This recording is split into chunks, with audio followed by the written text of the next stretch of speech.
I got a text.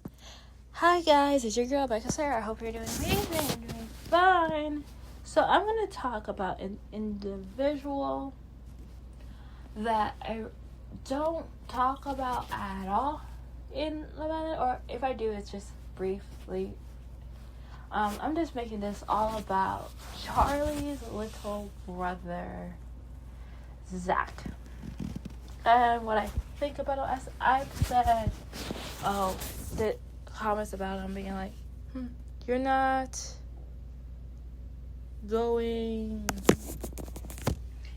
completely being honest with Kata. Zach, you're not off the shit list, as the girls would say. And I've only been like, oh, Zach, if you're bi, that's fine. But I haven't really talked specifically about Kata and Zach, especially Kata and Zach after they had sex in the hideaway. And sex is a very intimate thing, especially for a girl, woman. It's an emotional attachment, and it's harder afterwards to separate from that person after sex. Remember, Kata was like, he's still in the doghouse, but in bed that night, she was still kissing him, and then maybe they were having sex or doing something in the covers. So I want to talk about some problematic red flags, as it is, because Zach was asking, what are my red flags? So that is where we are now. Plus, there's something that triggered me in a bad way, that not like, I hyperventilated or something, that made me go about my ex. So let's get to this. Zach, after having sex, being like, I want to explore other people. Right after that, A, read the room. B, is the only thing you want from Kata sex? Because I felt that with like dating guys and stuff like that, the only thing they want was like sex, and if that was given to them, they were, after that, it was like goodbye. Or if it wasn't given, at some point it was goodbye anyway, just from personal experience and from talking to friends. So that, and after that, he has been like, not, I think he's like, yes, Kata is his type, but I feel like he only wanted to have sex with her. Also, with Zach, I've heard it. We all heard it. This has happened to me before as well, where a guy says, I love you, multiple times, and then you're like, so you said you love me? And then they're like, it's just a joke. So, Zach, why are you love bombing Kata? And I talked to my therapist about this, and yes, it is love bombing. For anyone that's like, because why are you telling her you love her when you don't actually love her, and then you're saying it was just a joke? How is that supposed to make someone feel? Like, you saying you love her and then like taking it back and being like, it's a joke. Like, that's not a good feeling. That's very bad, and it doesn't, no, you making people feel a certain way. Like, this is why I'm like, I want Kata to find someone that is in love with her and that's obsessed with her, and not just wanting to have sex with her.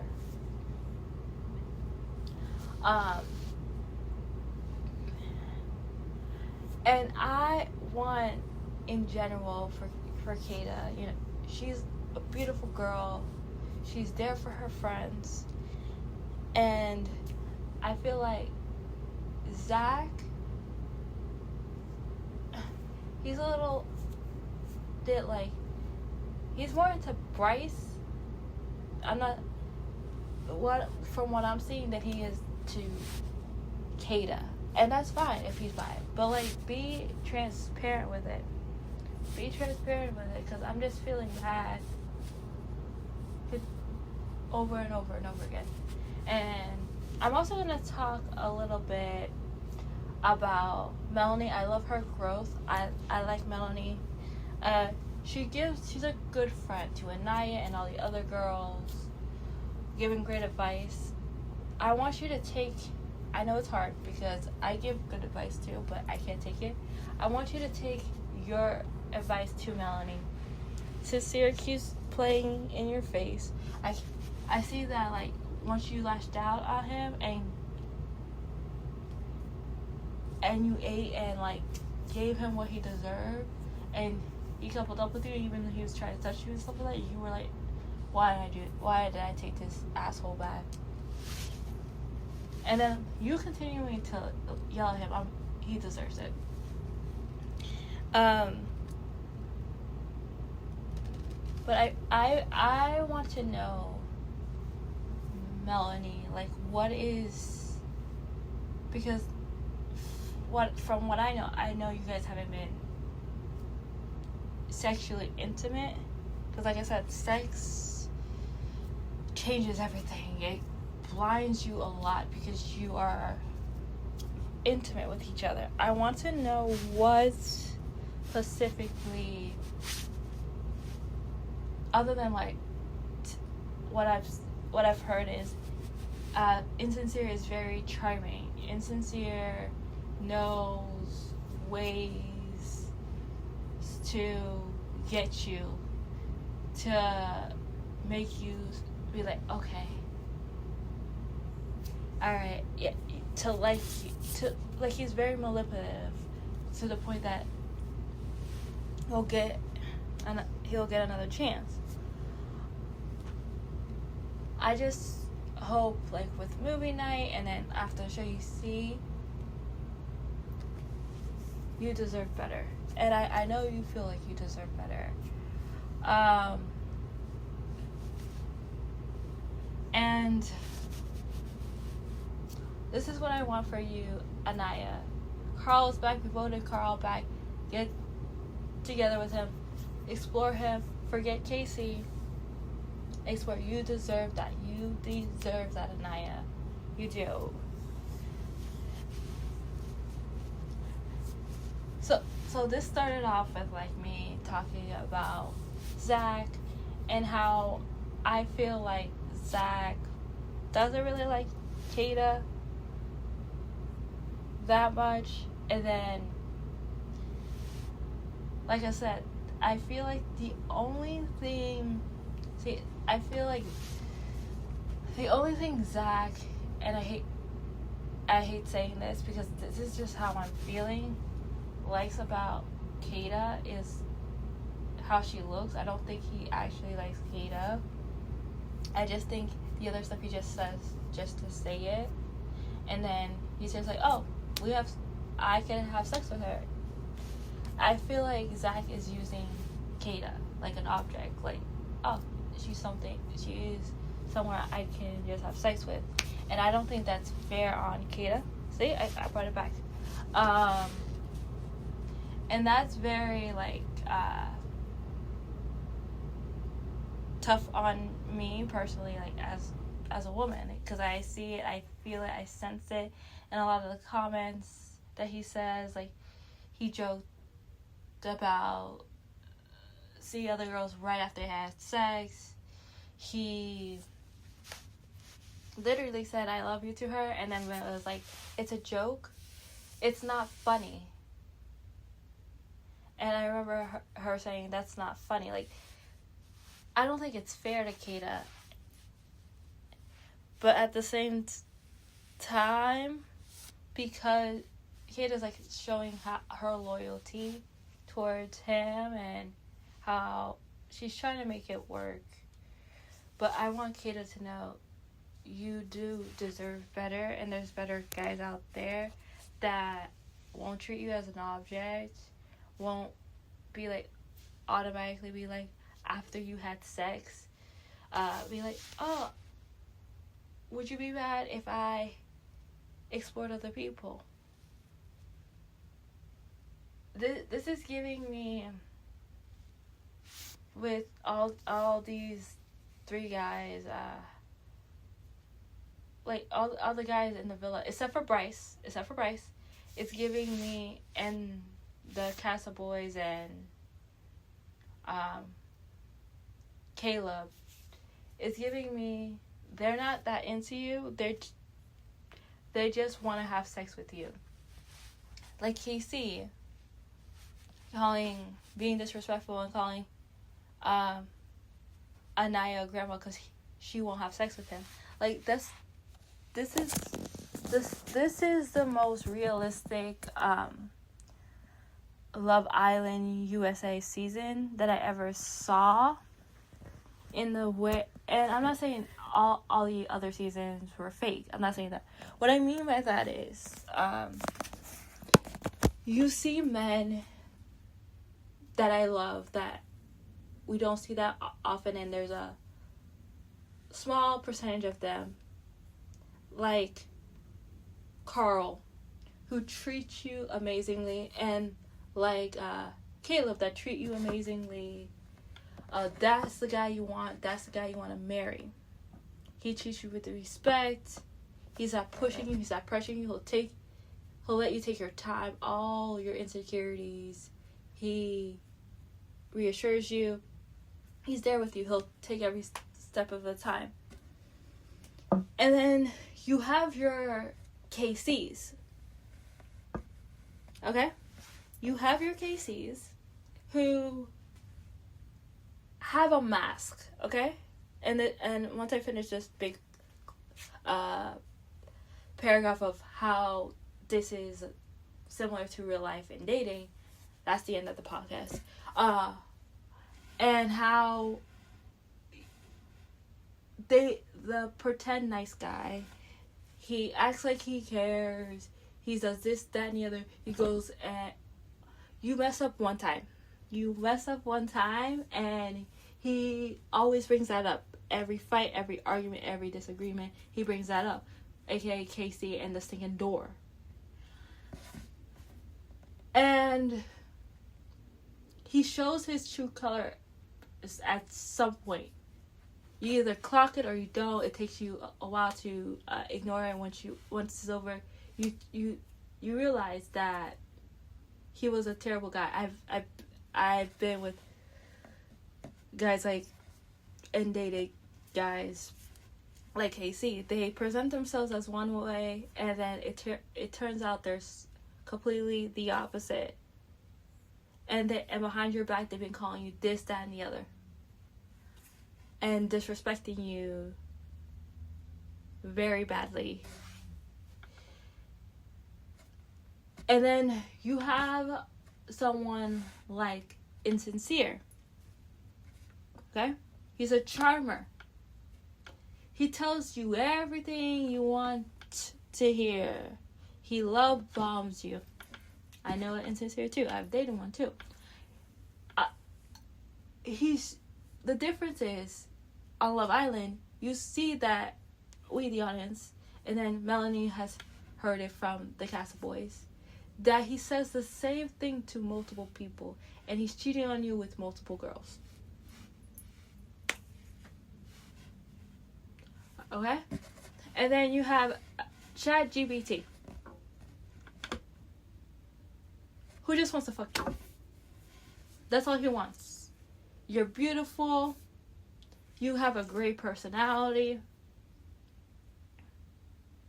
But again, I know, like, either dated or was in a relationship, or guys that thought I was attractive, or where it's like, I'm attracted and I want to go out with you. Like I said, all these guys I've encountered. and all they want is to have sex with you. They could say like, oh, you have a great personality, which you do, right? But all they want is to have sex with you. And when you say no to them, I just want to be friends with them, they're like, oh, you want to be friends with benefits? That's what I mean. Like, this season is very real life based.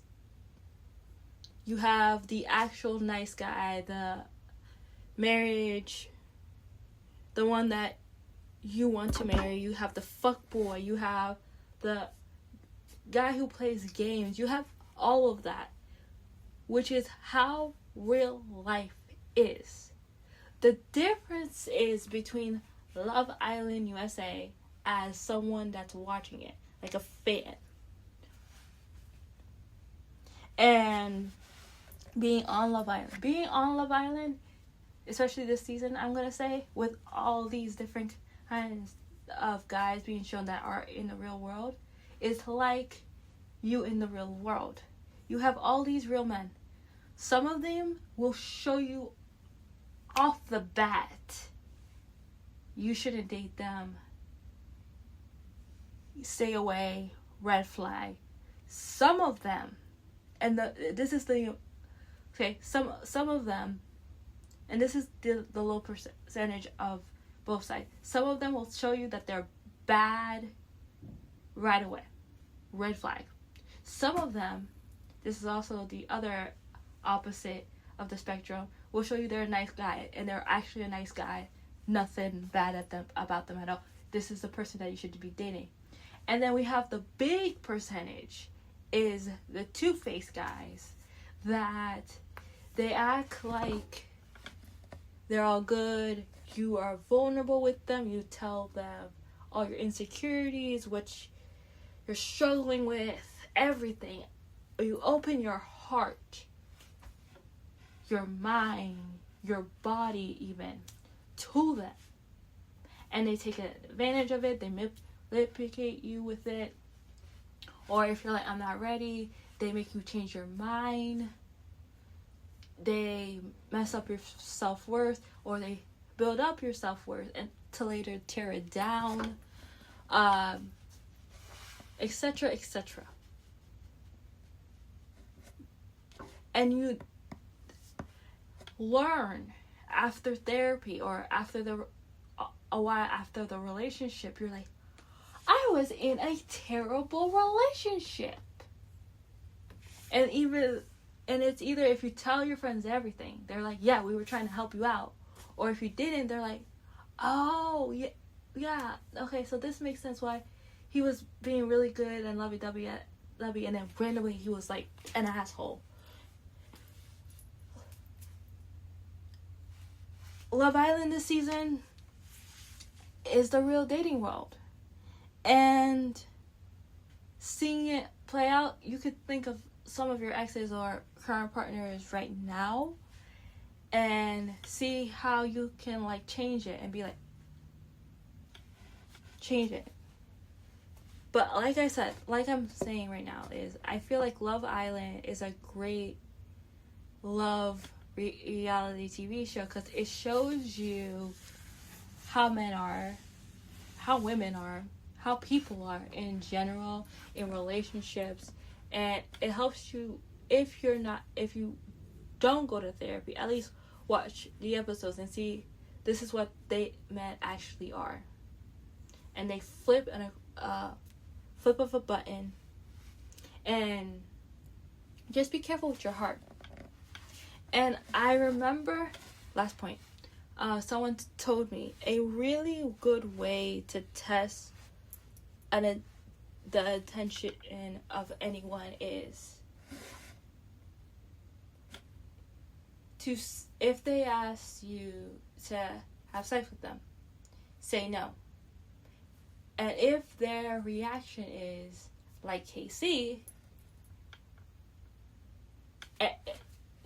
which is call you a grandma to your face or behind your back, or say why aren't you? You're blah blah blah age, right? Why not? It's not a big deal. Makes you feel bad about yourself for saying no, he's not the guy for you. Because the guy for you would respect that boundary and be like, okay, and here's what makes them even more of a better guy is if after you set that boundary, they don't ask for it again. Okay? They don't ask for it. They don't think, oh, it's her birthday. Maybe she'll do it then. Oh, it's Christmas. Maybe she'll do it then. Oh, it's New Year's. She'll do it again. Maybe she'll do it now. Oh, it's Valentine's Day. Maybe she'll do it. Oh, it's our anniversary. Maybe she'll do it. These tests will show how, if this person's a good guy or not. Dating is hard. And Love Island has shown this many times, especially this season. And how people act and what they actually really want. And I feel like everybody this season has shown what they want, especially the men. And they've showed us all the types of men out there. The good ones, the bad ones, the one that hides, and the tactics that they use. And this is why I don't agree with Amora that she's like, oh, Insincere is a people pleaser. No, honey, he's not a people pleaser. He's a liar. He's a manipulator. He knows when it came to Melanie. Why he came back to Melanie is he wants to show Melanie. This is how good he is. He wants to show Melanie, yes, you're my number one. Yes, I had my fun, but I'll come back to you. What that means is he'll come back to you. But next week, when he's out with the boys, he's going to cheat on you with another girl at the club. It's going to be a one night thing. But he'll come back to you. But he'll come back to you and constantly cheat on you. We all know those people, or have dated those people, or friends dated those people, or parents have been with those people, right? They come back home and pretend that they've been faithful, but they went to the bar and said they were with their friend Jimmy. They weren't with their friend Jimmy. They were cheating on you with some other girl. They said they're on a work trip. No, they're not. You remember the CEOs that were caught at the Coldplay concert cheating on their spouses? Exactly. That's sincere. He's not a people pleaser. He's a guy, he is a serial cheater. He knows how to get women, and Amora said that he's very smooth. He knows how to get women to like him. He knows what to do to keep them. Even if he gets caught cheating or whatever, he knows what to do. He's not a people pleaser.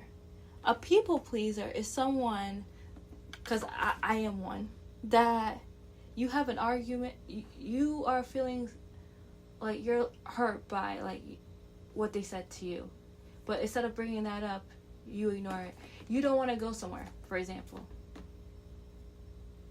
You said, oh, I don't want to go. And they're like, why? And they ask, and you're like, fine, I'll go. That's a people pleaser. Sincere has not shown me at all any people pleasing tendencies. Of how he has been like, oh, you're right. Oh, the only thing he has is when he knows he's done something wrong, and there's footage, especially when Ariana Madix said, yeah, the girl saw all the footage of the heart return. Yeah, you're right. Yeah, you're right. That's not to people please. I don't think insincere will ever change. I just think he's trying to find a way for him to not get in trouble for all his sins, because he doesn't tell the complete truth. He hides some of the truth. And he doesn't think he's going to get caught when he does. Well, yeah. To conclude, this season of Love Island is like a way for all of us to be like, oh, we've dated someone like this, or we are dating someone like this, and look into your romantic relationships to see if they're healthy or not. And just because two people are in a marriage doesn't mean it's healthy. Which is where I'm going back to last thing with, sorry, I keep saying last thing, with Kata. Just because someone has parents that are together doesn't mean that it's healthy. There's some toxic couples out there that stay together for their children. They're messing up their children because their children are growing up in toxic environments. And it would have been better if their parents were divorced. So for me personally, when the conversation of are your parents together or not, and someone says their parents are together, is it a healthy relationship? Is it a non-healthy relationship? Because there's two differences. How was your life growing up? Was it chaos, toxic fighting, or was it not? Or was it calm? Because if they're together and it was healthy, then you grew up in a good childhood. If it was toxic, then it would have been better if your parents divorced. And that's all I have for you guys today. I'm about to watch the next episode of Love Island. Talk to you guys soon. Bye.